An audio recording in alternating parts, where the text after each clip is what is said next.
Telangana anti narcotics bureau కల్తీ కల్లు పై హుక్కుపాదం మోపుతుంది.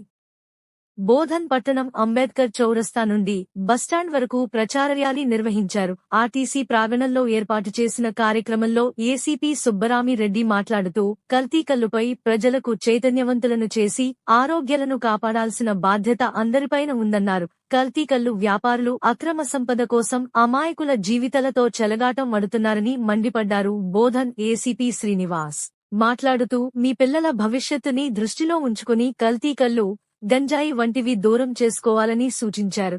ఈ కార్యక్రమంలో మహిళా సంఘాల ప్రతినిధులు, ఆర్.య సమాజ్ అధ్యక్షులు Pradeep Gupta, CI Venkata Narayana, excise CI Bhaskar Rao, ఎస్ఐలు, సిబ్బంది పాల్గొన్నారు.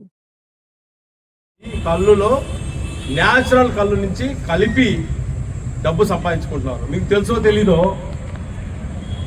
ఆల్ఫ్రాజోలం గ్రాము 2000 రూపాయలండి. అది కిలో వచ్చేలకి 10 లక్షలు, గ్రాము 2000 రూపాయలు. ఇక్కడ మనం చూసుకుంటే సీసా 10 రూపాయలు.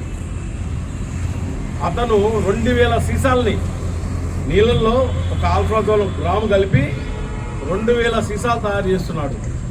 అంటే 20,000 రూపాయలు ఆ 2000 సీసాల మీద అతనికి వచ్చే ఆదాయం చూసుకుంటే అతను 2000 రూపాయలు పోను, అతను మిగిలేదంతా 18,000 రూపాయలు అతను సంపాదిస్తున్నాడు. మీ నుంచి సంపాదిస్తున్నాడు. మీకేమైనా అతను ఒట్టిగా పోస్తున్నాడా? కళ్ళు డబ్బులతోటే కదా మీరు కొనుక్కుంటుంది. మరి అలాంటప్పుడు అతను ఈ అక్రమ మార్గంతో ఈ ఆల్ఫ్రాజోలం, డైజోఫాము, ఈ నార్కోటిక్స్ డ్రగ్స్ ని మీకిచ్చి మీ జీవితాలు నాశనం చేసేటువంటి పరిస్థితి తీసుకొస్తున్నాడు. ఆరోగ్యమైన తెలంగాణ ఉండాలి.